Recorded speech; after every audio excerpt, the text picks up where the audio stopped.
Sevgili dostlar, şimdi size tavuk yüreğinden veya kalbinden bir harika mantarlı yemek yapacağım. Mantarlı sos yapacağım. Şimdi bakın, bunları böyle güzel güzel ayıkladım ben. Hepsini temizledim. Böyle bütün olarak atıyorum. Size nasıl ayıkladığımı da şurada 2 tanesini bıraktım ki göstermek için. Bakın bu şekilde temizledim. Baş kısmından. Evet. Bunları yıkadım, temizledim. Sadece bu ikisini size ayırdım ki nasıl temizlediğimi göresiniz diye. Bakın, içinde hiçbir şey yok. Tertemiz. Şimdi bunların içine şöyle yarım çay bardağı da yağımızı koyup doğru ocağımızın üstüne götürüyoruz. Sevgili dostlar, ben bunu bu şekilde iri jülyen olarak doğruyorum. Bu şekilde. Önceden yıkadım, ayıkladım. Zaten ayıklanacak bir şeysi yok sevgili dostlar. Musluğun altına tutup sadece şey yaptım. İşte bu şekilde doğruyorum. Çok uzunmuş. Onun için biraz kısalttım sevgili dostlar.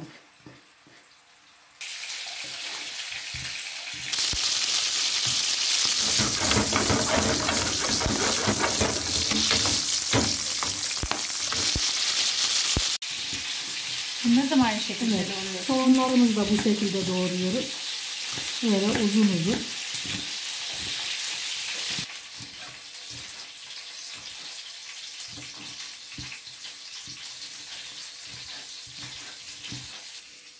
Şimdi bakın sevgili dostlar, hemen mantarlarımızı da attık.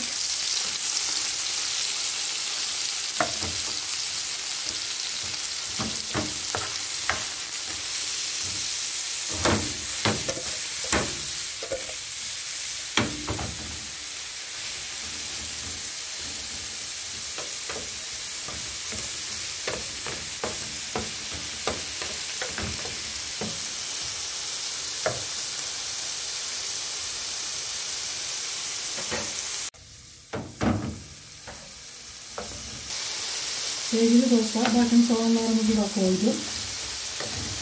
Harika bir mantarlı yürekli sote olacak. İnanın hem yapması kolay hem de yemesi gerçekten zevkli. Şöyle birazcık daha pişsin. Bakın sevgili dostlar, biraz da sarımsağım var ama onları da büyük atacağım. Şöyle 2'ye böleceğim.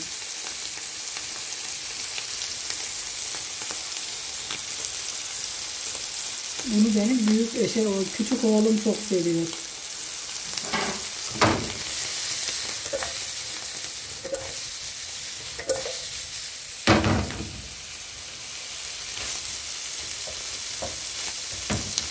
Şimdi azıcık da tuz ilave edelim. Tuzunu biraz piştikten sonra ekliyorum ki sevgili dostlar,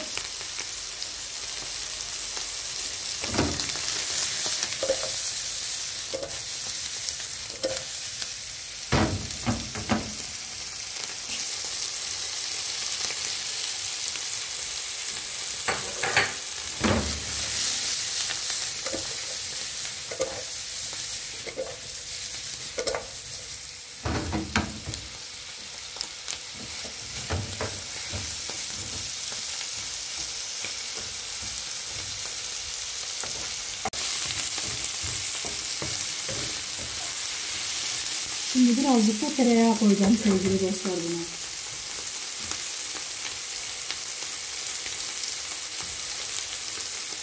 Bakın o kadar yeterli.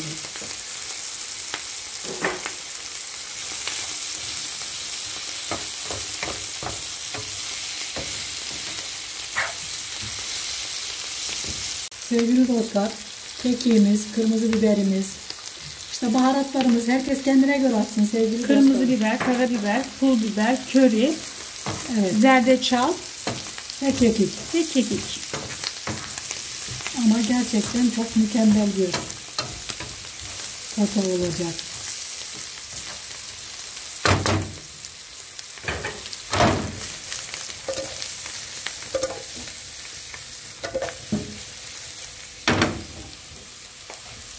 İşte tamam.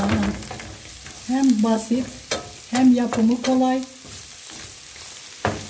Harika bir yemek oldu. Şimdi altını söndürüyorum ve doğru sunuma. Işık arkamda.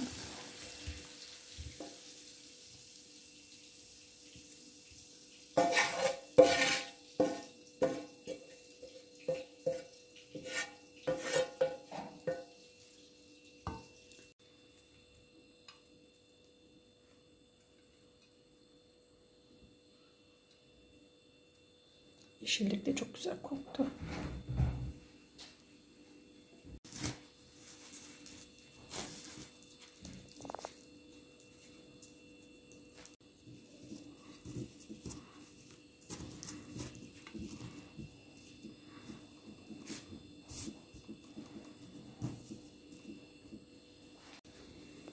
Sevgili dostlar, bakın harika bir sotemiz oldu. Şimdi bunu güzel bahçede yaptığımız yufka ekmeğimizin arasına koyarak çok harika bir ekmek arası yapacağım. Gerçekten mükemmel olacak. Sevgili dostlar, yapacak olanlara kolay gelsin. Yiyecek olanlara afiyet olsun. Bakın çok güzel bir